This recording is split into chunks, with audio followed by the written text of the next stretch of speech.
amigos de Hacer Ciudad, pues ya estamos de vuelta aquí en su sección Agenda Urbana. Muy contentos pues estar de vuelta después de esta emergencia sanitaria. Nos tiene muy entusiasmados para continuar con esta visión académico-práctica del urbanismo, de la obra pública, la política de vivienda, los muchos y muy diversos nuevos temas que van surgiendo con esta tarea que no cesa del urbanismo nacional. Vamos a iniciar y en esta ocasión tenemos una muy interesante noticia que difundir y que a su vez analizar. Es la emisión de la primera norma oficial mexicana que libera la Secretaría de Desarrollo Agrario, Territorial y Urbano en su historia. Una breve historia que solamente data del inicio del gobierno de Enrique Peña Nieto a la fecha y que, bueno, pues era de esperarse ya que se empezaran a emitir normas oficiales porque para la Secretaría son obligación, de acuerdo al artículo 9 de nuestra Ley General de Asentamientos Humanos, ya no digo nueva porque pues ya han pasado del año 2016 a la fecha suficiente tiempo para decir que ya no es nueva y es nuestra ley general. El primer momento de esta norma oficial mexicana es interesante analizarlo porque permitirá desde ahora en adelante generar las condiciones para que en la planeación municipal sobre todo tengamos la obligación ya, porque es norma oficial mexicana, de hacerle caso. Comenzamos. Amigos, ¿qué sería de la banca de un parque sin un par de enamorados? ¿Qué sería de un lindo prado sin una familia compartiendo el domingo? ¿O de un kiosco sin músicos? ¿O de un payaso sin un niño ilusionado en una plazoleta que le esté aplaudiendo? ¿Por qué comenzamos así? Porque en esta ocasión vamos a hablar de la norma oficial mexicana 001, emitida por SEDATU en este año 2021 y que fue publicada en el pasado día 25 de enero, en donde ahora sí ha quedado determinado cómo deberemos realizar los espacios públicos en los asentamientos humanos. Este ejercicio que SEDATU llevó junto con el Banco Interamericano de Desarrollo tiene una gran riqueza técnica y sobre todo para efectos de la terminología que se ocupa en este tema, podemos decir ahora que ya tenemos homogeneizadas las ideas y que a partir de ahora en ningún plan de desarrollo podremos cometer el error de confundir las cosas. La norma oficial tiene como objeto ayudar a los directores o secretarios de servicios municipales, como quiera que sea la nomenclatura en cada municipio, a dejar de hacer y a dejar de escribir y de hablar y de detallar lo que hacen como Dios les dé a entender.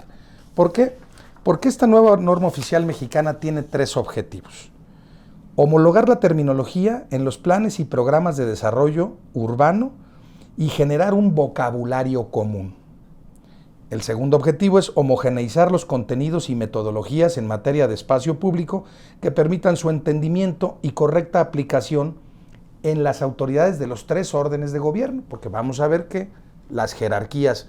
desde las dimensiones metropolitanas hasta las dimensiones barriales, están consideradas en esta norma oficial mexicana. Y por último, tiene como objetivo generar las herramientas de autoevaluación útiles para que las entidades federativas y los municipios puedan cumplir y efectivamente desencadenar aquello que se proponen en los programas de desarrollo urbano y ordenamiento ecológico territorial que con frecuencia se quedan en el discurso porque faltan las, digámoslo así, las herramientas más finas para hacer que las cosas pasen y pasen de una forma ordenada y correcta. Vayamos, amigos, entonces al análisis preciso. ¿Qué es lo que dice que es espacio público esta norma oficial mexicana? Que a partir de hoy es la terminología correcta que debemos ocupar. Dice: son las áreas o predios de los asentamientos humanos destinados al uso, disfrute o aprovechamiento colectivo, donde se construye la democracia, donde se debate, donde se trata, pues, de la ciudadanización del espacio. Esto es literal, así lo dice la norma. Es de acceso generalizado, con garantía de disfrute a todos los ciudadanos, sin salvoconductos o similares, salvo aquellos que lamentablemente, como en el caso de la reciente pandemia que sufrimos, pues hay restricciones sanitarias que son obligatorias o algunas de seguridad o algunas que pudieran tener la intención de proteger a la ciudadanía y, por tanto, serían las únicas razones por las cuales se limitaría el uso del espacio público. Asimismo, tenemos su catalogación, que se da de acuerdo, primero que nada, a su función, a quién lo administra y de acuerdo a la dimensión o escala de servicio que brinda. El espacio público, entendido de esta manera, podemos verlo desde una vocación eminentemente de libre tránsito. No obstante, existe espacio público con uso de equipamiento público, espacio público con función de infraestructura y espacio público con función de área natural o de preservación ambiental. Por consecuencia, al hacer esta tarea de catalogación, la SEDATU ha logrado establecer incluso una tabla de manejo de la dimensión de cada uno de estos espacios públicos en relación a la población a la que atiende, lo cual explicaremos un poco más adelante con un ejemplo. Vamos directamente a la idea del espacio público con fines de equipamiento público. Tenemos las áreas verdes urbanas que de manera muy clara y de manera precisa cataloga la nueva norma oficial mexicana como parques, jardines, huertos, que entre otras son definiciones que a partir de ahora se comenzarán a utilizar en los planes parciales de desarrollo, en los programas de ordenamiento territorial, como quiera que se le llamen en cada entidad, y esto permitirá la homogeneización del lenguaje que se está buscando. Tenemos también los espacios públicos con función de infraestructura, que son fundamentalmente las vialidades con todos sus elementos, los espacios dedicados a la banqueta, las áreas jardinadas, los espacios vinculados a las ciclovías, el espacio que se destina al carril confinado, los camellones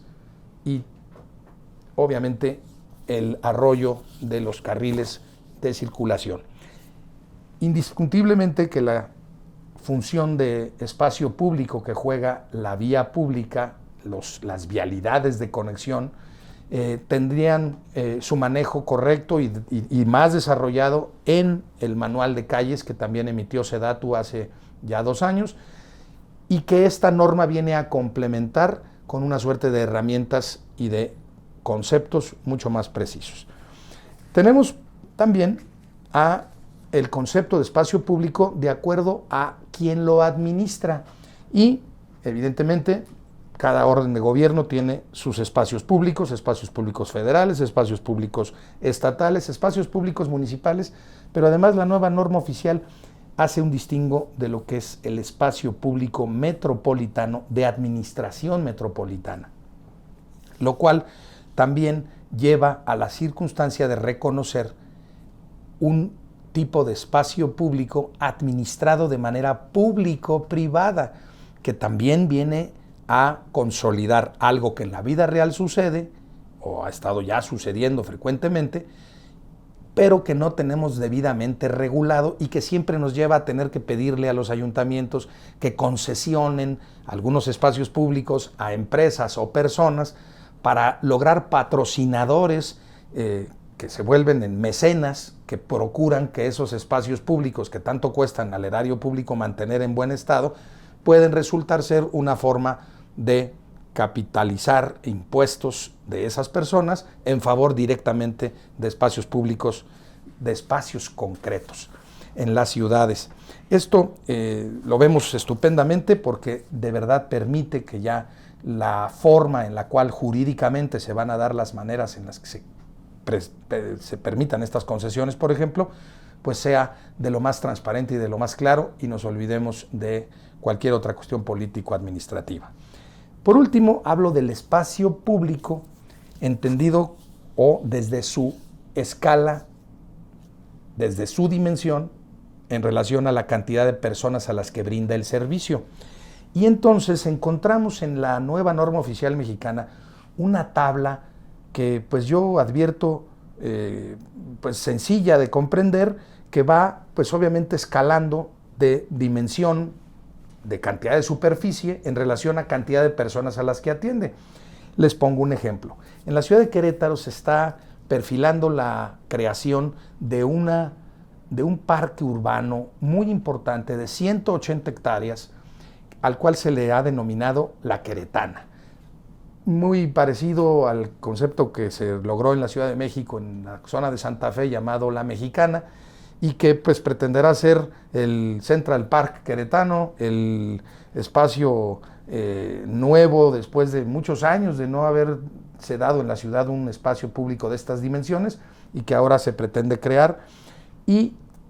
de acuerdo a esta tabla, este espacio de 180 hectáreas estaría en el catálogo máximo, es decir, de espacios públicos de mayores a 50 hectáreas, y que su dimensión permitiría matemáticamente generar la ecuación de que atiende a 12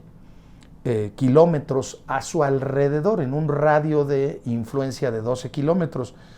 con la población que en eso se encuentre. Este es el máximo, y que van bajando hasta el más pequeñito, que es de 0.1 a 2 hectáreas, que es el que se clasifica como espacio público A1, que tiene un radio de influencia de hasta 400 metros. Pero ¿qué sucede con estos pequeñitos? Se toma en consideración las trayectorias de acuerdo a las cantidades de curvas que debe dar uno, vueltas que debe dar uno para llegar de espacio público a espacio público, y entonces se hace una ecuación matemática para definir que cuando un pequeño espacio público se une con otro en una trayectoria cuya distancia sea inferior a determinado metraje, se puede entonces comprender que estos dos espacios públicos forman un sistema de servicio a la población y por consecuencia se entienden como una sola cosa. Esto nos permite, pues ya ahora en la planeación urbana, generar con matemáticas, generar esta planeación a efectos de que se le pueda pedir, ya sea al desarrollador en su ejercicio de transmisiones gratuitas cuando desarrolle un proyecto urbano, o bien se le pueda definir con toda precisión a las áreas de finanzas el presupuesto para reservas territoriales que debe de tener el municipio en su erario definido y apartado, para que el proceso incremental que establece como principio el artículo 10 de la Ley General de Asentamientos Humanos se cumpla, es decir, la progresividad del espacio público. Y por último, comentarles que el catálogo de conceptos para homologar el lenguaje que se utiliza en este tema viene sumamente rico. Tienen conceptos que me parecen a mí interesantes, por ejemplo, revisar, porque jurídicamente ya van a existir de esa manera. Área verde urbana. La entiende como toda superficie cubierta de vegetación natural o inducida, localizada en bienes de dominio público y que ofrece servicios ambientales.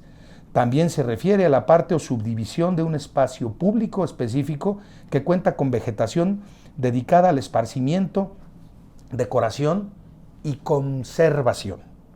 Y fíjense lo curioso, ahora entender, para bajar así, hay una definición de qué es un parque, qué es un jardín, qué es una plaza, y que ahora podríamos entonces llegar a la circunstancia de no aceptarle al político que nos diga voy a hacer un parque lineal, donde en realidad está haciendo un triste camellón. Y de esta manera,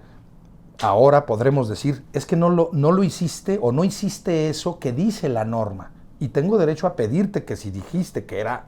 tal cosa, la desarrolles en términos reales, en términos de diseño, efectivamente con los elementos que estás tú señalando de acuerdo al concepto que expones. Entonces, nos vamos revisando la terminología y encontramos, por ejemplo, el concepto de estrés hídrico, un concepto que es importante porque ahora nos permite definir legalmente qué es el estrés hídrico y por consecuencia tratar de impulsar el proyecto o el razonamiento lógico que permita evitarlo.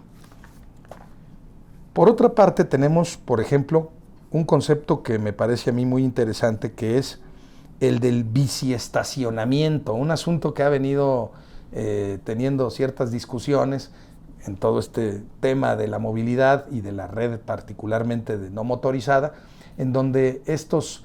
conceptos pues se pueden entender de muchas maneras, desde espacios con escultura y con lo que quieran ustedes de adorno, para que alguien ate ahí su bicicleta, hasta efectivamente estos biciestacionamientos, en donde están estos sistemas de vehículos compartidos, con los cuales tú accedes con una tarjeta y tienes que comprometerte a devolver y que va de trayecto a trayecto, en fin, estos elementos que ahora la nueva norma determina. Por ejemplo, otro concepto, mobiliario publicitario. Es el elemento de publicidad exterior con formato de tipo cartel al aire libre, protegido por un cristal o similar que generalmente es instalado en algunas paradas de autobús. Deberá permitir un ancho libre de circulación peatonal de por lo menos 1.80 metros sobre la banqueta, sin ocupar más de 30% de ancho y 1.60 centímetros, 1.6 metros